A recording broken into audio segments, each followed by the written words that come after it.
karena peserta didiknya sudah tahu.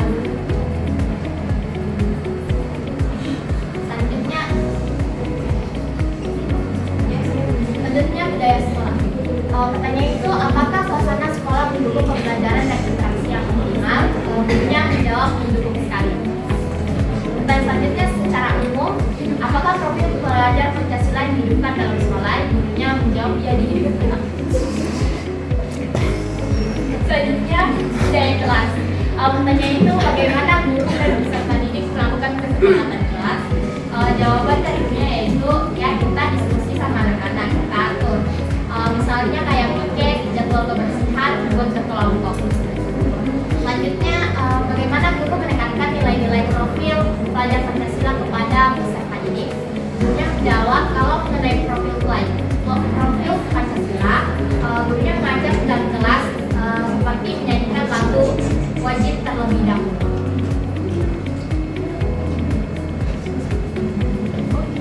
Sekian dari saya kembalikan ke Anda. Baik, terima kasih kepada saudari Nurwahida sebagai pemateri. Kemudian pemateri selanjutnya yaitu Nur Alia di aspek status sosial dan aspek minat. Silakan. Baik, untuk materi selanjutnya pada status sosial, pertanyaannya apakah peserta didik mendapatkan perlakuan yang sama dan latar belakang status sosial yang berbeda? Jawabannya adalah iya. Seluruh peserta didik mendapatkan perlakuan yang sama tanpa membedakan latar belakang sosial.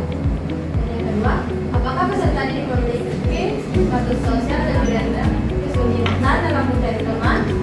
Jika iya, apa ada kemungkinan terjadi perundungan? Jawabannya tidak ada perbedaan dalam pergaulan antar siswa. Sebagian besar siswa dapat berbaur dan berteman dengan baik tanpa memandang status sosial.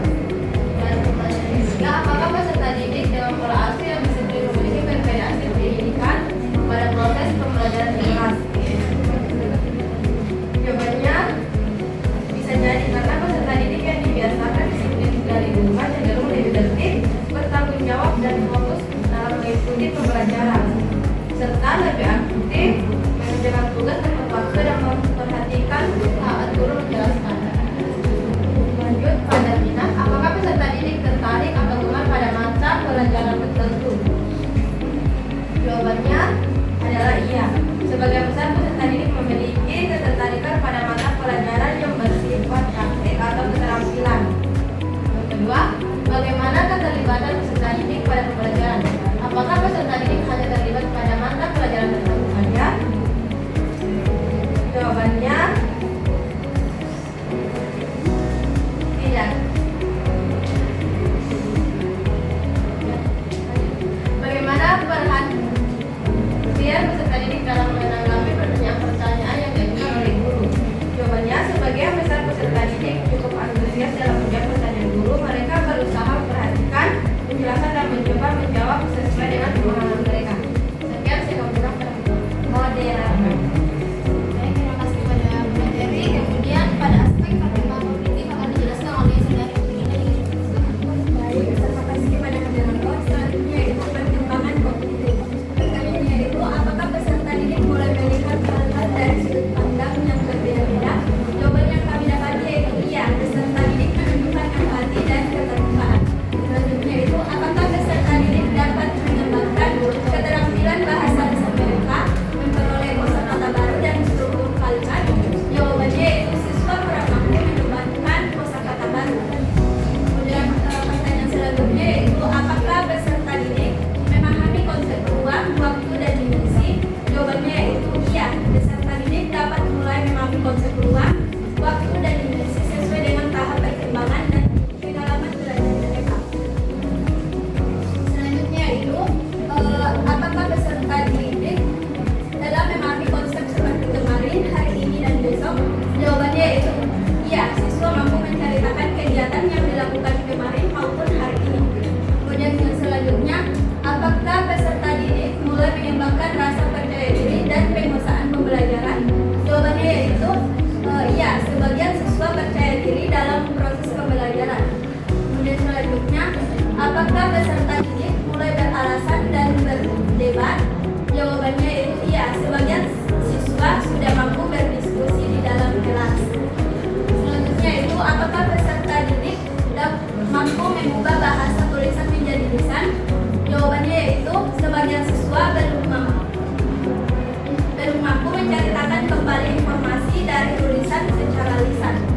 Kemudian yang terakhir, apakah peserta didik mulai lebih berorientasi pada tujuan pembelajaran?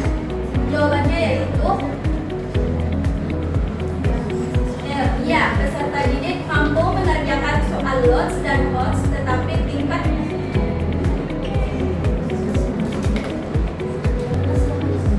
jawabannya yaitu ya, peserta didik mampu mengerjakan soal lots. Ya, kamu yang benar.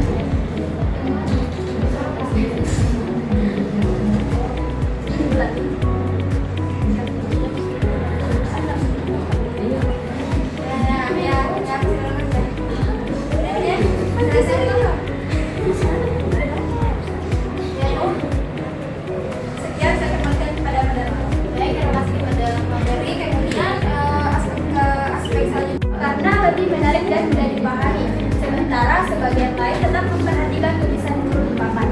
Kemudian pertanyaan kedua itu, ketika guru menjelaskan materi pelajaran, apakah peserta didik mendengarkan dengan seksama penjelasan guru?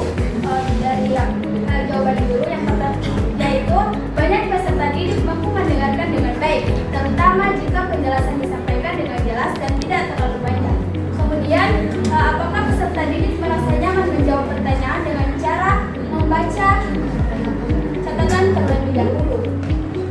Nah, jawabannya itu beberapa peserta didik merasa lebih percaya diri menjawab setelah membaca catatan karena mereka membutuhkan penguatan visual sebagai berbicara.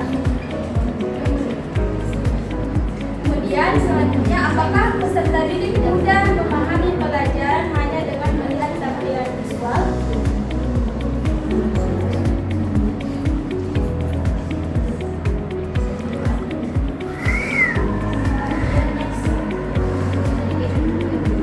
Nah, jawabannya itu banyak peserta didik lebih cepat memahami materi jika disajikan dalam bentuk gambar, diagram, atau video karena membantu mereka dalam memahami konsep. Baik, itu saja yang dapat saya sampaikan. Saya sampaikan kepada terima kasih kepada saudari Eliza. Kemudian aspek motivasi dan perkembangan emosi akan dijelaskan oleh saudari Fahmi dengan ini, silakan. Baik, aspek selanjutnya yaitu motivasi. Pertanyaan pertama itu, apakah peserta didik terlibat aktif selama pembelajaran berlangsung? Dalam bentuk apa saja keterlibatan peserta didik dalam pembelajaran? Jadi jawaban dari hasil observasi guru itu, peserta didik terlihat cukup aktif selama pembelajaran berlangsung. Keterlibatan peserta didik tampak melalui kegiatan kerja kelompok, membuat proyek keterampilan, berdiskusi dengan teman, dan mengikuti arahan dalam pembelajaran. Pertanyaan selanjutnya itu, apakah Anda menangkap antusiasme belajar dari para peserta didik? Jadi jawaban dari kelompok kami itu sebagian besar peserta didik menunjukkan antusiasme belajar, terutama ketika pembelajaran dilakukan melalui kerja kelompok, proyek keterampilan, dan kegiatan yang melibatkan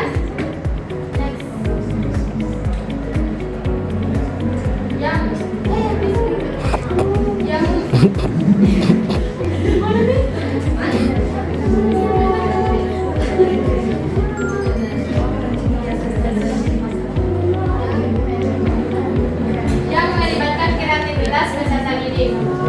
Dan pertanyaan selanjutnya yaitu, apakah peserta didik aktif merespon pertanyaan guru selama pembelajaran berlangsung? Jelaskan.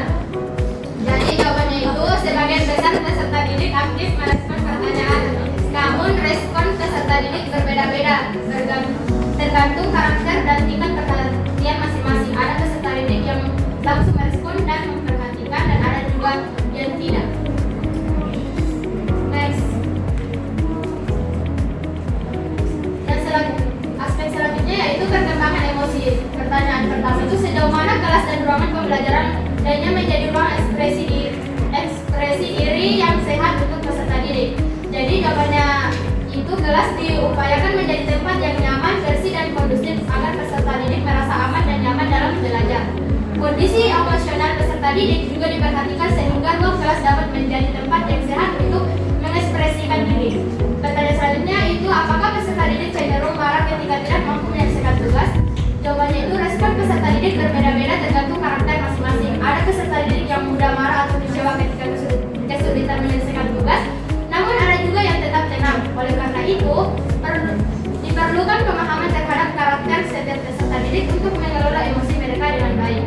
Nah, pertanyaan nilai rendah? Jawabannya itu, sebagian peserta didik merasa sedih atau khawatir ketika memperoleh nilai rendah. Bahkan ada yang menangis, namun ada juga peserta didik yang terlihat kurang peduli terhadap hasil belajarnya. Dalam kondisi tersebut, peserta didik diberi motivasi dan kesempatan remedial agar tetap semangat dalam belajar. Baik, saya kembalikan kepada moderator. Baik, terima kasih kepada saudari materi. Kemudian materi aspek selanjutnya yaitu perkembangan sosial akan dibawakan oleh saudari Rina Prilly dari Didik. Silakan. Baik, aspek selanjutnya yaitu perkembangan sosial. Pertanyaannya itu secara umum bagaimana guru membangun atmosfer yang mendukung peserta didik untuk mengembangkan kemampuan bersosialisasi. Misalnya mengatakan situasi sekitar, berempati, sering menghargai, serta berinteraksi dan berkomunikasi. Jawabannya itu suasana belajar dibangun melalui kerja kelompok dan pembelajaran kolaboratif. Peserta didik diajarkan untuk saling menghargai, bekerja sama, berkomunikasi dengan baik, serta menanamkan nilai empati dan toleransi antar teman. Pertanyaan kedua yaitu bagaimana guru memfasilitasi peserta didik dalam mengembangkan keterampilan sosial peserta didik dalam kegiatan beragam. Contoh, kerja kelompok, mengerjakan proyek bersama. Jawabannya itu keterampilan sosial peserta didik difasilitasi melalui tugas kelompok, proyek bersama dan kegiatan daurah berbarak bebas. Dalam kegiatan tersebut, peserta didik belajar bekerja sama dan berbagi tugas.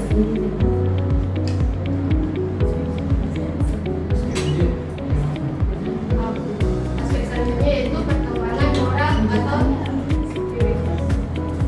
Baik, saya kembalikan kepada Terima kasih kepada saudari materi. Kemudian materi selanjutnya yaitu perkembangan moral dan spiritual akan dibawakan oleh saudari Zulfa dari Didik. Baik, pertanyaannya yaitu apakah peserta didik membiasakan berdoa sebelum makan atau belajar? Jawabannya ya, peserta didik dibiasakan untuk selalu berdoa sebelum memulai pembelajaran.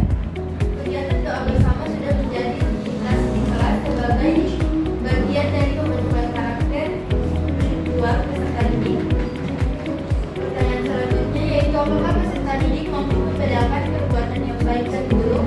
Jawabannya, peserta didik diajarkan untuk memahami perbedaan perilaku baik dan buruk melalui nasihat, penanaman nilai moral, dan kebiasaan sehari-hari. Peserta didik juga diarahkan untuk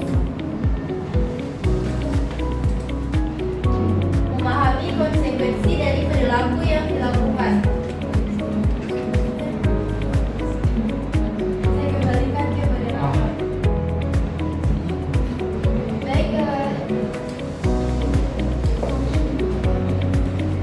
materi perkembangan motorik akan dijelaskan oleh saudari Awalia.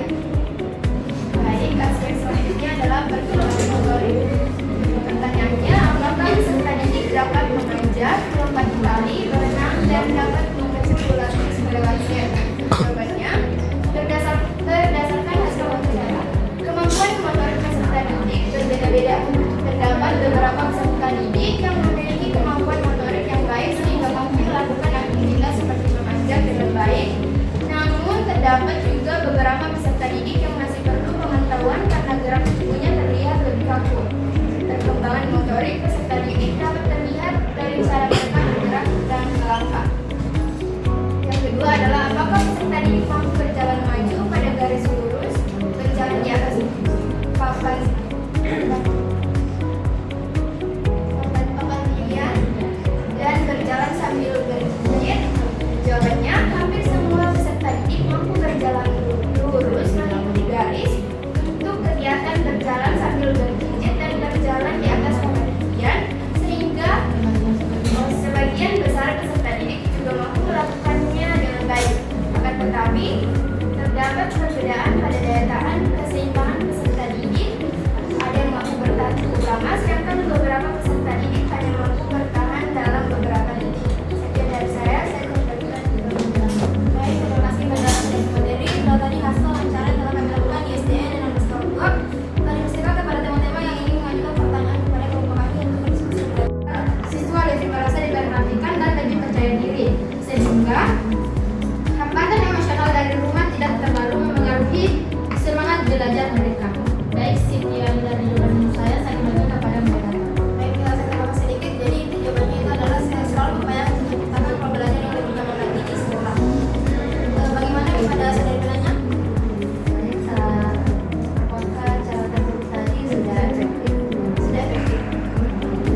dan mendukung perkembangan peserta didik secara menyeluruh. Baik, sekian dari presentasi yang